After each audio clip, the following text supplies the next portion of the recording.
I would like to recognize, first of all, the several Iraqi veterans that we have serving in our committee.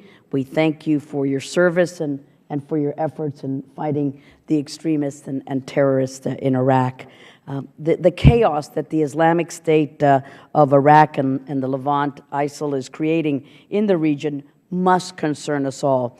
I would point out that though the administration seems to have been surprised by the resurgence of al-Qaeda in Iraq through ISIL, our two subcommittees have been following this issue closely for quite some time and have been raising the warning flags that can no longer be ignored. So it isn't as if this was a new problem that came out of nowhere.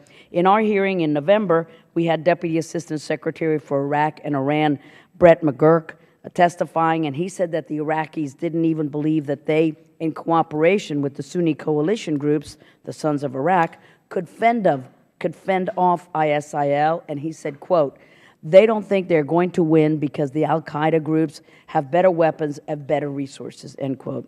And we know what happened in Mosul and other cities in Iraq, and because they had nowhere else to run, many of the Sons of Iraq turned to join their foes and became members of ISIL. This Iraq crisis has been exacerbated by our failure to act early on in Syria and also our inability to confront Iran's influence over Iraqi Prime Minister Maliki. Maliki's marginalization of Iraq's Sunni groups and other non-Shia Iraqis is a large reason why Iraq is seeing so much sectarian violence, and for the sake of Iraq and regional security, Maliki must either find a way to make the government more inclusive of all parties, or he must step aside.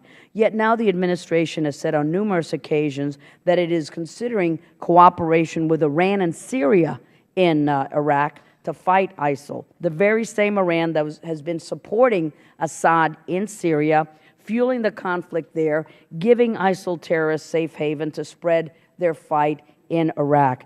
And this is the same Iran that is the world's foremost state sponsor of terrorism that actively, even while the administration negotiates on Iran's nuclear program, targets U.S. national security interests and those of our allies like the Democratic Jewish State of Israel.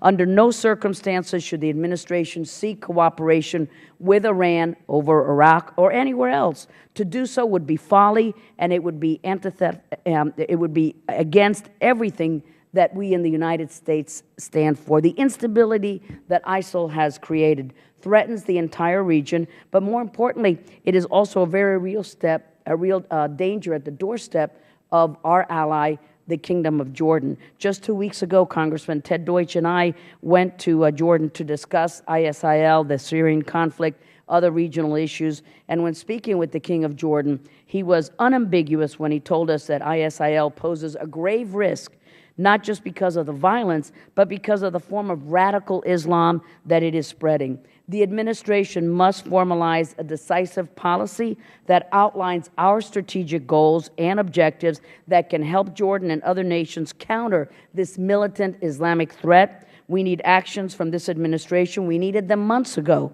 ISIL is only getting more threatening and large while the administration is still pondering its policy. It has large financial assets that help keep it afloat, much of which is gained from seizing cash from banks and selling oil in the black market. And last week, it claimed to have seized nuclear materials. These terrorists must be stopped, or else we risk serious implications for our future security. Thank you, Mr. Chairman, for this hearing.